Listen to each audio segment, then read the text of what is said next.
This was just an interesting thought piece coming out of the Washington Post. This came from an article by Mikhail Klemetov, and he wrote, the video game review process is broken. It's bad for readers, writers, and games. And so this was kind of him talking about his experience reviewing Far Cry 6. And so he was talking that, with a lot of situations, there's an issue in terms of how much time you have to experience the game. So I'm just gonna read some snippets of it. It's a great article. I recommend, reading the entire thing. But I'll just give you some snippets. So he kind of talks about first, what is the point of review? He says that's some task. Different reviewers approach it in different ways. Though in writing about video games, there are two main schools of thought. Some writers attempt to give readers a broad picture, weighing a title's gameplay, story, stability, features, or lack thereof, and a number of hours of a player could foreseeably invest in the game. Here we return to the language of spending time. Others endeavor to enlighten readers, unlocking new or instructive ways to understand a game. But both these approaches are hurt by the way video game reviews are done these days. So he talks about... So he says, in advance of a game's release, media outlets are usually granted early access to the title alongside an embargo agreement, which, if agreed to, specifies when an outlet can publish its coverage. Embargoes can also delineate what details are off limits. Some developers, for example, will request plot twists and endgame content to be kept out of reviews. But even as games have ballooned in size, taking progressively more time to beat, those timing restrictions haven't necessarily grown to accommodate. So he kind of talks about his experience of playing Far Cry 6 in a more traditional way that you and I might play a video game, with other responsibilities and things that take our time, versus a coworker who just stuck his nose and just played through one of the games that he was reviewing. So, playing Deathloop for 3.5 days to kind of get it all done. So he says, as a result of kind of burning yourself out, as a result, the overwhelming majority of video game reviews are written in a burst, immediately following a marathon session with the game. For every prestige 5,000 word review that lands a week after a game's release, 25 more are cobbled together in a frenzy with the goal of hitting the embargo date, which is the same for every outlet. Vanishingly few reviewers command an audience that will treat their work as appointment reading. As such, most writers are at the mercy of the Google search engine and time their work to the peaks at which people are seeking out reviews. Take an extra day to polish your prose, and you've given up page views to your competitors.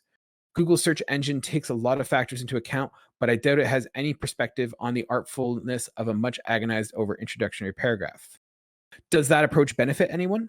A cynical writer might say it serves a game's PR apparatus. In some cases, this compressed schedule leaves reviewers too rosy an outlook on a title, especially titles that have the benefit of polish or whose astonishing qualities require little unpacking.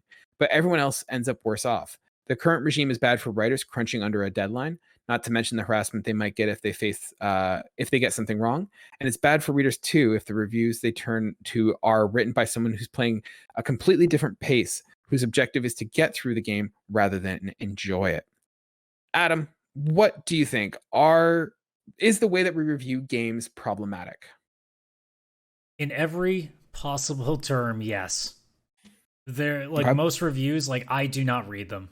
Literally most of the time. And the same goes for even film reviews in a way, but gaming reviews, it's the worst of the worst. I literally just see what the aggregates are just to get a sense of where most people are at. And after that, it's okay, I'll take a look somewhere down the line. If it's something that I'm curious about, I'll see where it is. As long as it's over a 65 on Metacritic, my brain's okay, somebody likes it. It's probably not the worst thing that's ever existed. I'll take a look at it somewhere down the road, and maybe, I'll see what the sale price is. Here's a great case, Deathloop, a game that I was kind of on the fence on, but not really sure. Because it's gotten such high praise, I'm probably more likely to pick it up around the 30% sale mark rather than 50, 60 plus more. Whereas something that, maybe was, maybe middle of the road rated, I'd be all right, let's see what happens after 50%. But in that case, just the basics of just checking a score were fine for me. But in terms of the reviews itself, the few times that I do end up reading any of them, it really doesn't feel like it's coming from someone who played the game and enjoyed it so much as it's someone who played the game and knows exactly what they need to say, because they got to get X in, they got to get Y in, they got to get Z in, and they got to make sure that, they say all the things they need to say to please not only the people reading the review, but the company that they're reviewing the game of, because at the same time, they're also nervously treading a line. They don't want to piss somebody off and not get the review code the next time either. Mhm. Like, if I could spend a whole episode of this show just talking about all the little intricacies about game reviews that I don't like, the core of it, quite frankly, is this very thing, is that people rush these things out because they have to be first. That's the biggest one. So you're not getting a proper review because it may be somebody making shit up because he didn't have finished the game because there isn't nearly enough time, and they're just going to bullshit like they did, and that's going to give you a haphazard like idea of what's going on. Or they're just going to gloss over a few things that are important, like bugs and stuff, because all they want to do is A, be first, and B, be the one that gets the right rating. Because if it really is a stinker, they want to be the first ones to tell you how bad it is. And if it's even remotely good, they want to tell you how good it is, so you'll go out and buy it, and that pleases everybody. Yeah, I think for me, I think it's not that crystal, like it's not that clear in terms of that's completely problematic. For me, I don't look at a game review as them deciding for me whether or not I should play a game. I'm coming in with an already certain level of, am I interested in playing this game? And it sometimes sways me. I think for me, what the purpose of a review is to generally tell me, not necessarily is the game good or bad, but rather just what is the experience. So it's not saying this game is worth playing or this game is not worth playing, but here are the problems, here are the things I liked, here are the things I did not like about the game. Doesn't necessarily have to mean that the game is fully completed, but just, is it functioning? Like, are there technical glitches and issues? Is the gameplay fun? Is the story engaging? Like, it doesn't need to tell me emphatically yes or no, black or white, red or green. But it sort of gives me an idea that I can go in and say, okay, this is what the experience is. Is this what I want to spend my money on? And so I think maybe how we review it, it does not need to be a full, I've played the entire game and I can tell you, yes, it is certified good. But rather, I can see, doing those sort of video game reviews as, hey, here is my experience that I've had in an unbiased situation, in that the game is now given to me. I am not held behind a PR. I'm not held behind a PR person. I'm not being given a tailored, curated experience. Here is the raw game. Here is my experience with it. Almost more of like an in review style, where early impressions kind of, I've had the game, I've played it for X amount of hours. Here's what I can tell you so far. Barring any sort of crazy changes at the end, I can generally get a sense of a game and whether I like it and whether it's good. Within 5-6 hours of a game, you can kind of see if it's interesting. And I think for me, that's what those sort of first time reviews are. I mean, we've got a different way of approaching our reviews. Like, we review games, we always joke around, on our own time and on our own dime. So we're not beholden to any sort of marketing or goodwill towards a publisher. We're reviewing the games that interest us and the ones that we are playing and that we've completed. Does it get us the most views? Hell no. Like, I'm going to probably beat Deathloop, knock on wood, probably in the next couple of weeks. But by that point, most people are already going to know whether they're going to buy it or not. However, there might be some gems that coming down the road that I might go back to and say, is this game worth my money once it goes on sale? And that's when you get the more in-depth deep dives. At this point, the first reviews that I'm watching when the game first comes out, those are the games I'm already like 1 foot in terms of buying, and I'm just looking to see, is there something I need to be aware of before I go into this, versus here's a game I've never heard about. Is it worth my money? I think the biggest thing that drives me crazy is that there is this hesitancy to do what you just said, an early impressions review. Mm-hmm. Everything has to be like, this is the review. And I don't know if this is from gamers or if this is from the journalism industry itself. I don't know who's pulling the line. It could be both. But like, mm-hmm. I would much more want to review day one of, let's say, Cyberpunk, because mm-hmm. we haven't shit on them in a while. Day one, if Cyberpunk truly is what it was when it came out, all I mm-hmm. want to know is, hey, if I boot this up, is it going to break within an hour? Like, if that's what happens with it, that's pretty mm-hmm. pertinent information for us. Mm-hmm. And if you've played the full game and you spend most of the review talking about the game that you actually played, not the hours of crashing and glitches and whatever else, because your brain just goes, they just want to know about the game, they don't care about bugs, that's the problem. is that there's this weird, like, and it's not everybody, it really is select places and back and forth, but it's this strange thing that, like, it feels like a review that comes out for a game, that's it. That's the one review you get, that's it. My brain goes, if I'm IGN, not only would I want an early review on day one of people who have gotten the chance, I want multiple people reviewing that game.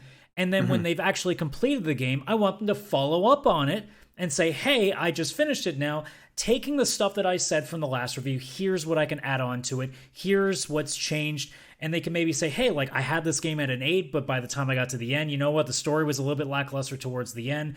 The gameplay that I thought was really, really cool and inventive after the first 3 to 5, maybe 15 hours, depends on what level of or what length of game we're playing.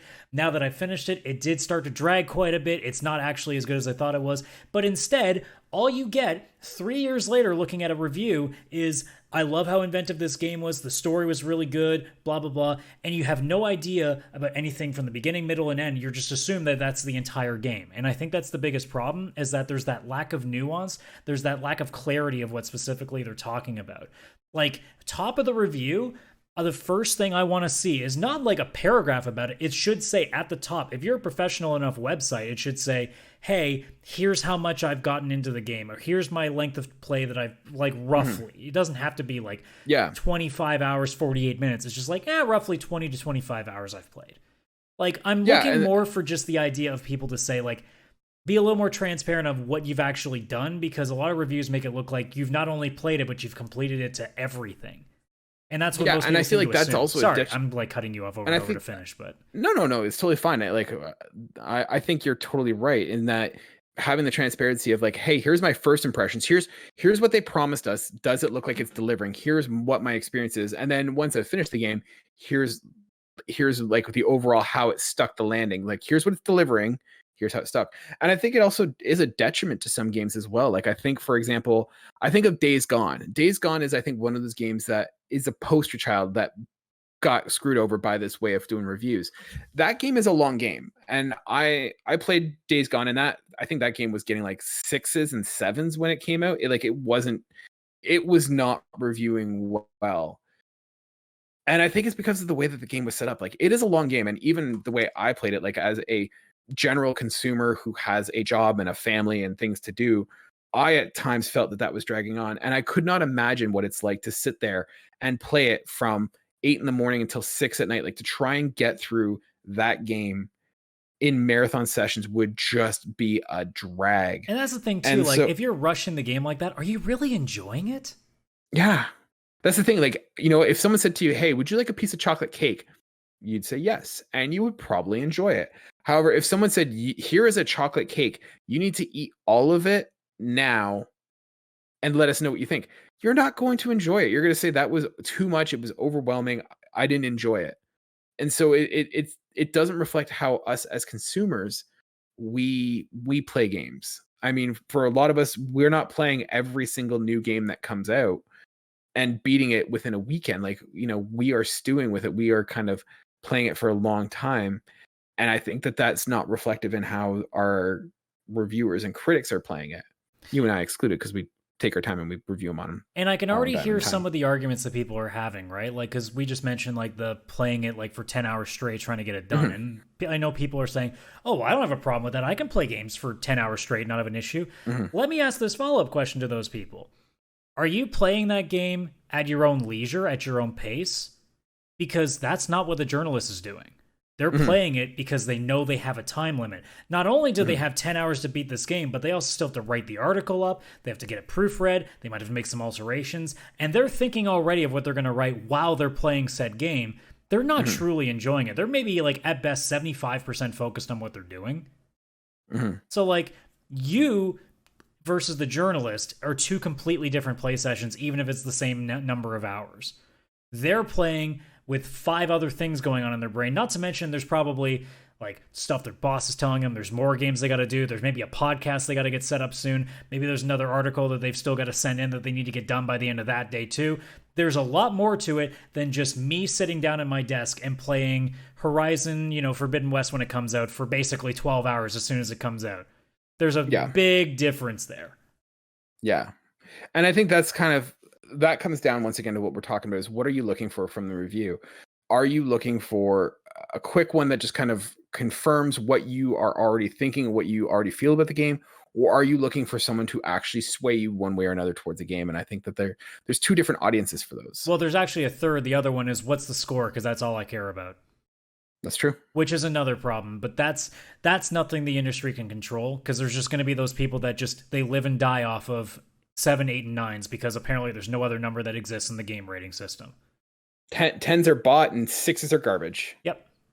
That's literally it. I know plenty of people online that saw Deathloop getting a 10 and went, that's impossible. Their first thought was, are you saying it's as good as Ocarina of Time? And that's where you get into that conversation too of like, there's no right way to review a game either, because there's way too many people that put way too much stock into what it says.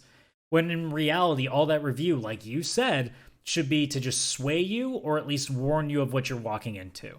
Mm-hmm. Like, the review is not supposed to go, this game is the greatest of all time. This game is supposed to be like, hey, here's some cool things you're going to like about it. Here's a couple of things to look out for. And you know what? Overall, this is a pretty solid game. You guys might really like it. That's what it's supposed to be.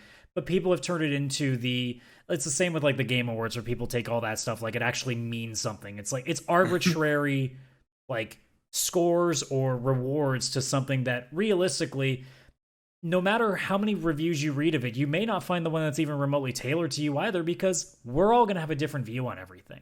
So like, you turn on IGN and you see so-and-so's review of it, they may not like the same things that you like. They may not treat games the same way you do.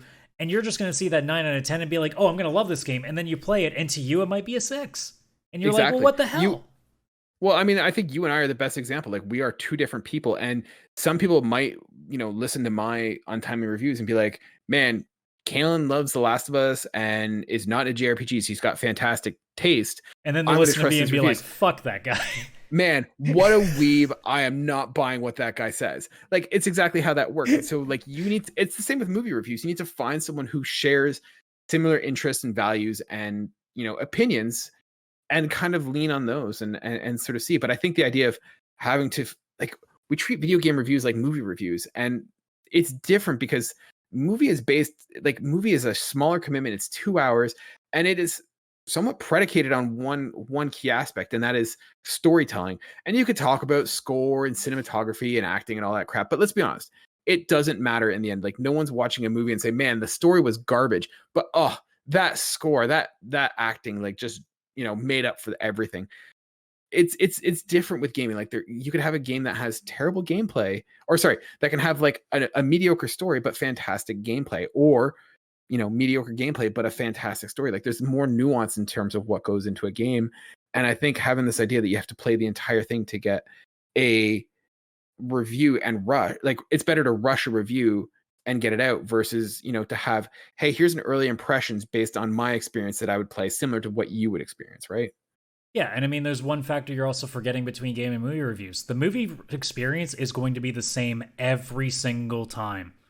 Mm-hmm. No game experience between any reviewer is going to be the same. The movie will always be frame for frame the same. The story in a game is always going to be the same for the most part, unless it's one of those choose your own paths. Mm-hmm. But generally speaking, no game is ever going to be the same experience, because you're all going to take spots at different paces. You're going to go different directions. And you're also going to react to different things because, well, there's so much more going on in a game. And that's why, like, we've made the argument that games translate terrible to movies, just because, like, it's not the same experience. And The Last of Us is going to change that. Well, I guess we'll see. Don't ruin it, Adam. It's happening. Well, you know what else? We need a Splinter Cell series before we have a new game too. So just get that going.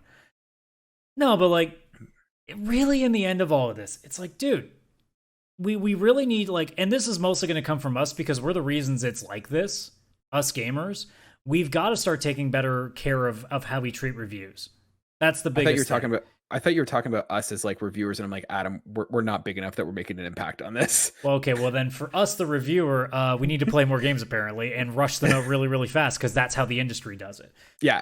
The reality is like, guys, like, we need to start letting these industries know that they can take their time. Not to mention, like, this embargo stuff, is pretty hostile as well because it forces people to have X amount of time to get it out. Mm-hmm.